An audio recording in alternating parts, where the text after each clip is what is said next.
Israeli হামলার জবাবে ইরানের পাল্টা হামলার ব্যবহৃত ক্ষেপণাস্ত্র তেল আবিব, হাইফা সহ বিভিন্ন গুরুত্বপূর্ণ স্থানে আঘাত হানছে।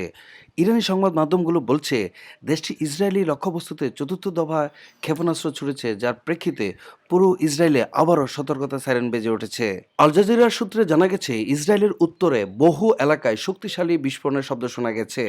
প্রত্যক্ষদর্শীদের ভাষায় বিস্ফোরণের তীব্রতায় কেঁপে ওঠে ভবন, আতঙ্কে লোকজন এদিক সেদিক ছুটোছুটি করছিল। হাইফা শহর থেকে বিস্ফোরণের খবর নিশ্চিত করেছে স্থানীয় সংবাদ মাধ্যম। তেল আবিবেও ব্যাপক আকারে বিস্ফোরণ হয়েছে। এইসব হামলা ইরানের নতুন করে চালানো প্রতিশোধমূলক আক্রমণের অংশ বলে দাবি করা হয়েছে। সূত্রে জানা যায়, আগের তুলনায় এই হামলা ছিল নজিরবিহীন।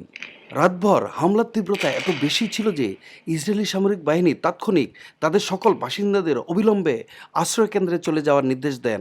তেল আবিবের দক্ষিণে অবস্থিত একটি ইসরায়েলি কৌশলগত সামরিক স্থাপনায় ইরানি ক্ষেপণাস্ত্র আঘাত হেনেছে। অন্যদিকে ইসরায়েলি যুদ্ধ মন্ত্রণালয়েও একটি ইরানি ক্ষেপণাস্ত্র আঘাত হানে বলে দাবি করা হয়েছে। সবচেয়ে ভয়াবহ দাবি এসেছে একটি ইসরায়েলি বেসরকারি চ্যানেল থেকে। তাদের মতে, একটি ইরানি ক্ষেপণাস্ত্র তেল আবিবের একটি 50 তলা ভবনে আঘাত হানে, যা বিস্ফোরণের মাত্রা আরও ভয়াবহ হয়ে উঠেছে। আপনারা দেখতে পাচ্ছেন, ইরানের ক্ষেপণাস্ত্র হামলায় ক্ষতিগ্রস্ত একটি ভবন। সামনে জড়ো হয়ে আছে স্থানীয় লোকজন ও উদ্ধারকর্মীরা। পরিস্থিতি এতই ভয়াবহ অবস্থায় দাঁড়িয়েছে যে নেতানিয়াহু, মন্ত্রিপরিষদের সদস্য ও অন্যান্য গুরুত্বপূর্ণ ব্যক্তিরা বাংকারে আশ্রয় নিতে বাধ্য হন।